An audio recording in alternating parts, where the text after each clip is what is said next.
Hi friends, it's Miss Alicia here again, and we're going to talk some science.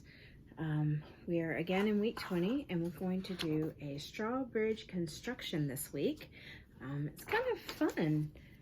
For my littles, my plan this week was for us to use mini marshmallows and toothpicks. For the older kids, I know that Miss Jeannie had planned on you guys using straws and tape, and or you could use Play-Doh or rubber bands or whatever you have on hand. I know that we have a little bit of a different thing going on now with the virus, and so use what you have on hand. If it's popsicle sticks, use those. And so we are building a bridge. And the thing that I wanted to really encourage everybody to do is to make sure you're gonna get a copy of these in the Slack feed, but just make sure that you go over what are the 5 core habits of grammar in science as you're going through the lesson. So you'll start with naming, learning how to identify and categorize. What have you already learned about bridges? If a force pushes down on your bridge and your bridge needs to push back to hold the weight, which Newton's law is happening? It's the third law. For every action, there is an equal and opposite reaction. So that's all right here on this page. And then we have attending as well. What do you notice about the bridges? And then finally expressing. Why did you observe what you did? So there are several different kinds of bridges here.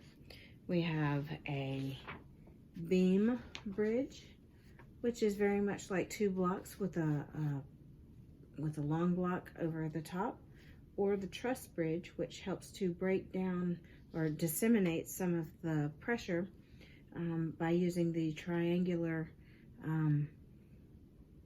I don't know what they're called. Let's see. The frame of triangles along the sides of the bridge to help spread out the pressure.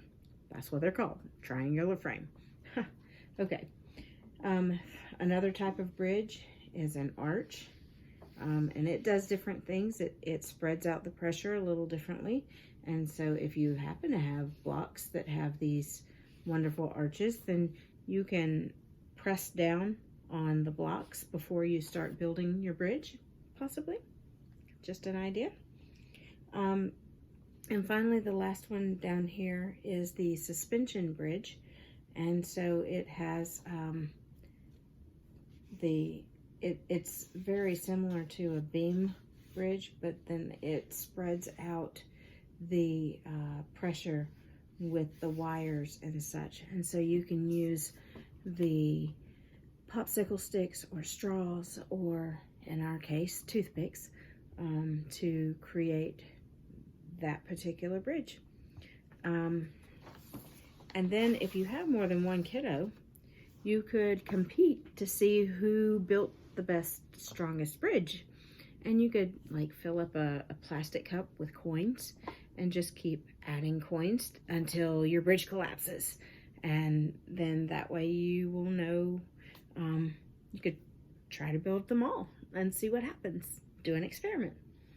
All right. And that's kind of it for science. Thanks. Talk to y'all soon. Be safe. Love you.